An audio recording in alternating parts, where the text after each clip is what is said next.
Welcome friends, मैं हूं आपके सामने गौरव मिगलानी। हम पढ़ रहे हैं 12th क्लास की अकाउंटेंसी और हमारा चैप्टर कंटिन्यू चल रहा है पार्टनरशिप का dissolution of A partnership firm, मतलब साझेदारी फर्म का समापन। इस वीडियो के अंदर हमको एक प्रैक्टिकल क्वेश्चन डिस्कस करना है और ये इस चैप्टर का वीडियो नंबर 32 है। तो स्टेटमेंट को हम पहले स्टडी कर लेते हैं, फिर हम देखेंगे हमने क्या फाइंड आउट करना है। ए बी सी तीन पार्टनर्स हैं, तीनों का रेशियो है 5:3:2। फर्म को बंद करने के टाइम पर इनकी कैपिटल रखी हुई है 2 lakh credit balance, 10,000 debit balance, 25,000 debit balance. Creditors 80,000 cash, 12,000। Assets को सेल करने से 2 लाख रिसीव हुए हैं। क्रेडिटर्स को हमने पेमेंट की है 10% डिस्काउंट पे। एक्सपेंसेस रियलाइजेशन के टाइम पर हुए हैं फर्म को बंद करने के टाइम पे 1240 रुपए। हमको इस क्वेश्चन में रियलाइजेशन अकाउंट, कैश अकाउंट और कैपिटल अकाउंट प्रिपेयर करके दिखाना है। तो जैसा कि आप स्टेटमेंट में देख पा रहे हैं कि हमको ये तो पता है कि हमने एसेट्स कितने में सेल की है, पर हमको इस स्टेटमेंट में ये नहीं पता है कि जो एसेट्स हमने सेल की है उसकी बुक वैल्यू क्या है। तो एसेट्स की बुक वैल्यू को फाइंड आउट करने के लिए हम को जो क्वेश्चन में कहा गया है उसके अलावा हमको अब एक बैलेंस शीट भी रेडी करनी होगी। बैलेंस शीट की हेल्प से हम ये जान पाएंगे कि हमने जो एसेट सेल की है उसकी रियलिटी में वैल्यू क्या है। तो सबसे पहले हम बैलेंस शीट के अंदर कैपिटल अकाउंट के तीनों पार्टनर्स के डाटा को फीड कर लेते हैं। ए की कैपिटल 2 लाख है, क्रेडिट बैलेंस है इसलिए मैंने लाइबिलिटीज में लिखा है। बी की कैपिटल क्योंकि डेबिट बैलेंस है इसलिए मैंने एसेट साइड में लिखा है। सी का भी डेबिट बैलेंस है कैपिटल का। जब भी किसी पार्टनर की कैपिटल का डेबिट बैलेंस होता है फर्म की नजरों में वो एसेट्स होती हैं, इसलिए हमने इन दोनों पार्टनर्स की कैपिटल को यहां पे लिखा है। ठीक है, आगे देखते हैं। क्रेडिटर्स कितने हैं आपके? 80,000। फर्म के बंद होने की डेट पर आपके पास कैश कितना है? 12,000। तो अब हमको क्या करना है, इस टोटल में से इस तीनों आइटम्स को हम लेस कर देंगे। इन तीनों आइटम्स को जब आप लेस करोगे तो आप देखना 2,80,000 में से ये लेस करना है हमको। हमारे पास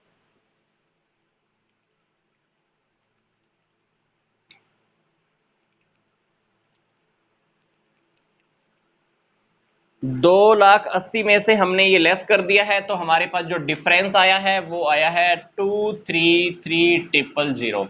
इसको हम कह सकते हैं सन्ड्री एसेट्स। इसको आप लिख दीजिए बैलेंसिंग फिगर। इसके बाद क्या करिए, आपका ये बैलेंस शीट का टोटल एक बार आप इक्वल कर दीजिए। बैलेंस शीट का टोटल हमारा आ गया। हमारा जो टारगेट था वो ये फाइंड आउट करना था। इसकी हेल्प से अब हम रियलाइजेशन अकाउंट को बहुत इजीली रेडी कर सकते हैं।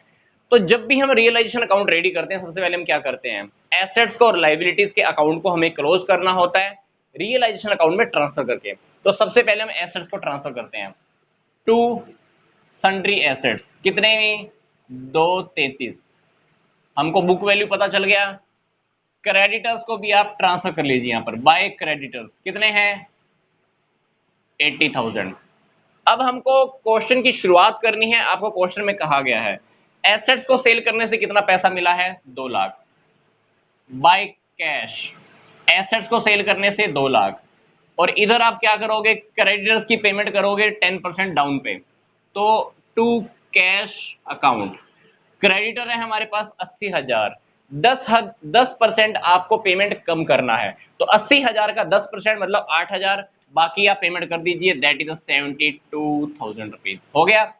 इसके बाद आपको एक्सपेंसेस भी पे करने हैं रियलाइजेशन के, वो भी आप यहां लिख दीजिए टू कैश अकाउंट। कितने एक्सपेंस हैं? 1240 रुपए। यहां आप ब्रैकेट में लिख सकते हैं क्रेडिटर्स, यहां आप ब्रैकेट में लिख सकते हैं रियलाइजेशन एक्सपेंसेस। ठीक है, हालांकि क्वेश्चंस के अंदर आपको सब कुछ बोला हुआ है, जो बोला हुआ है हमने यहाँ पे फिट कर दिया। ठीक है, इसके बाद अब हम क्या करेंगे, डेबिट और क्रेडिट साइड का टोटल हम निकाल लेंगे। उसके बाद हम ये फाइंड आउट करेंगे कि प्रॉफिट हुआ या लॉस हुआ। तो सबसे पहले हम डेबिट साइड का टोटल लगा लेते हैं। 233, 72, 1240। यहां का टोटल आ गया। अब हम करते हैं क्रेडिट का टोटल। क्रेडिट का टोटल आपको वैसे भी दिखाई दे रहा है 2,80,000 है। यहाँ का टोटल 2,80,000। तो डेफिनेटली क्वेश्चन में हमारे पास डेबिट साइड बड़ी है, क्वेश्चन में लॉस आने वाला है। तो 3,06,240 में से आप क्या कीजिए, 2,80,000 को माइनस कर दीजिए। हमारे पास क्वेश्चन में लॉस आया है 26,240 रुपए। 26,240 रुपए जो हमारे पास लॉस आया है, हम क्या करेंगे, तीनों पार्टनर्स में 532 में डिवाइड कर देंगे। तो यहाँ पे लॉस आपको डिवाइड करना है। लॉस तीनों पार्टनर के पास कितना कितना जाएगा, 26,240 का 532 में डिवाइड कर दीजिए। तो 2640 अगर आप पार्टनर ए को दोगे तो 13,120 का लॉस इसके पास, बी के पास जाएगा 7,872 का लॉस, सी के पास जाएगा 5,248 का लॉस। ठीक है, इसके बाद अब हमको क्या करना है, रियलाइजेशन अकाउंट को क्लोज कर देना है। डेबिट साइड हम ऑलरेडी क्लोज कर ही चुके हैं, क्रेडिट साइड भी आप कर दीजिए डबल अंडरलाइन। रियलाइजेशन अकाउंट हमारा कंप्लीट हो चुका है, हम लॉस फाइंड आउट कर चुके हैं। मैं आपको क्वेश्चन यहां तक फिर से रिपीट कर देता हूं कि हमने क्या किया। इस क्वेश्चन की स्टेटमेंट के अकॉर्डिंग हमारे पास एसेट्स तो सेल करने से कितना पैसा आया ये तो पता है, एसेट्स की बुक वैल्यू कितनी थी ये हमको नहीं पता है। बुक वैल्यू को फाइंड आउट करने के लिए हमने बैलेंस शीट में डाटा फीड किया, जो डाटा हमारे पास फर्म की बंद होने के टाइम पे अवेलेबल था बैलेंस शीट्स के रिगार्डिंग, हमने उसको फिट किया। तीनों पार्टनर्स की कैपिटल लिखी, क्रेडिटर्स लिखा, कैश लिखा, तो बाकी का जो बैलेंस बच गया वो आ गया सन्ड्री एसेट्स। तो सन्ड्री एसेट्स को हमने क्या किया, यहाँ पे ट्रांसफर किया, लाइबिलिटीज को यहाँ ट्रांसफर किया। एसेट्स को सेल करने से 2 लाख आया था, क्वेश्चन में आपको गिवन है। क्रेडिटर्स को पेमेंट आपको 10% कम करनी थी, 80,000 में से 8,000 कम किए, 72,000 पेमेंट कर दी। रियलाइजेशन के एक्सपेंसिस 1240 दिए हुए थे, हमने यहाँ लिख दिए। डेबिट साइड बड़ी आई, क्रेडिट साइड 2,80,000 आई, तो बाकी का आपके पास लॉस आ गया था 26,240 रुपए का। हमने तीनों पार्टनर्स में 532 में डिवाइड कर दिया। अब क्वेश्चन में हमको क्या करना है, कैपिटल अकाउंट रेडी करना है तीनों पार्टनर्स का।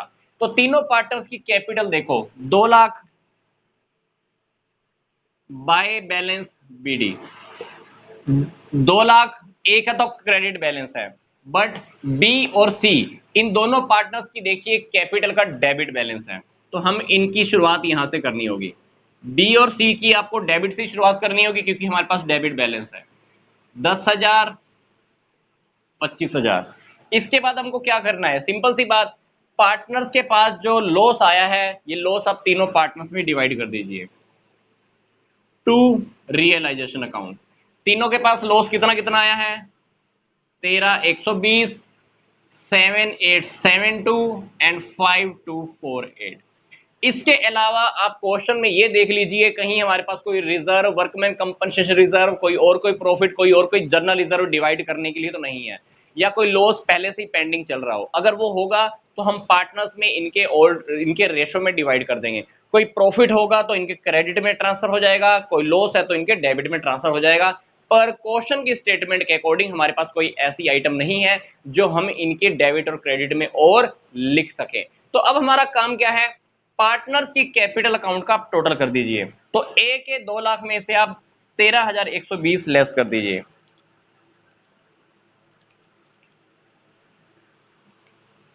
इसका बैलेंस आ गया 186,880। अब बी के तो डेबिट में कुछ रखा ही, सॉरी क्रेडिट में कुछ रखा ही नहीं हुआ, डेबिट में बैलेंस है, तो डेफिनेटली बी कैश लेकर आएगा क्योंकि डेबिट में ही बैलेंस है इसका।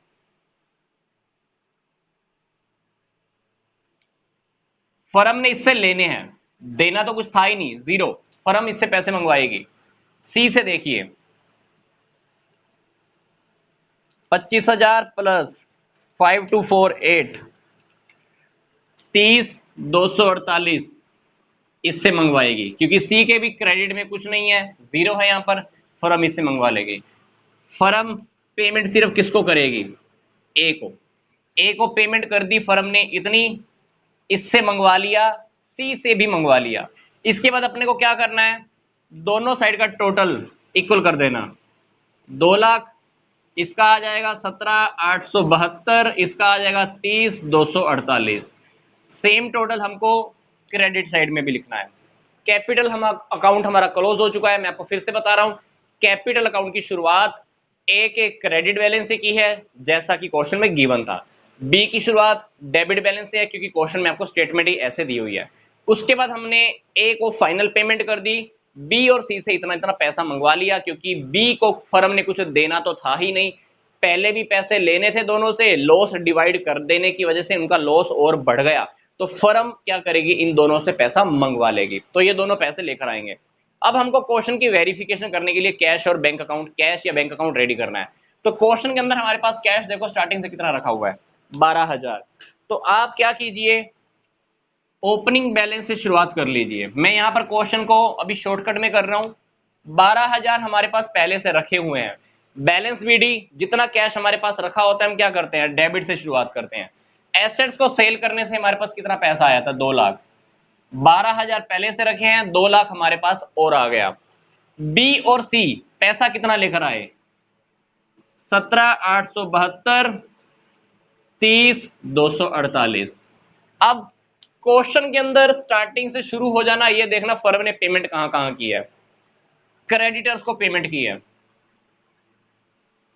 रियलाइजेशन के एक्सपेंस पे किए हैं, ए की फाइनल पेमेंट की है,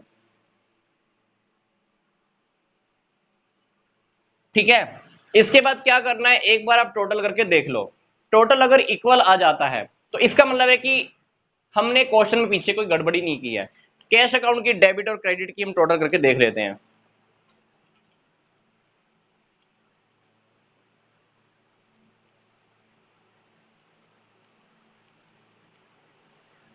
यहां का टोटल आ गया है 260, 120। क्रेडिट साइड का टोटल करके देखते हैं, 72,1240 प्लस 186,880। तो यहां का टोटल भी आ गया है 260,120, क्योंकि कैश अकाउंट के अंदर जहां जहां से पैसा रखा था, जहां जहां से आया हमने लिख दिया, जिस जिसको पेमेंट की हमने लिख दी। ये कैश पहले से रखा था, 2 लाख की एसेट सेल की, बी और सी से मंगवाए, क्रेडिटर्स की पेमेंट, एक्सपेंसेस की पेमेंट, ए की कैपिटल की फाइनल पेमेंट। अल्टीमेटली फर्म बंद हो गई है, डेबिट और क्रेडिट बैलेंस दोनों कैश अकाउंट के इक्वल हो गए हैं। इसका मतलब है कि हमने क्वेश्चन में पीछे से कहीं पर भी कोई गड़बड़ी नहीं की है। इस क्वेश्चन का हमारा कंक्लूजन क्या है, क्वेश्चन के अंदर हमारे पास एसेट्स की बुक वैल्यू नहीं पता थी, उसको फाइंड आउट करने के लिए हमने पूरा एक खेल किया। उसके बाद क्या, एसेट्स की जब बुक वैल्यू आ गई तो हमने क्या किया, रियलाइजेशन अकाउंट बनाना हमारा इजी हो गया। उसके बाद ये वाली चीजें, कैपिटल अकाउंट बनाना, कैश अकाउंट बनाना, ये बहुत सिंपल काम होता है, ये हम पीछे से करते भी आए हैं।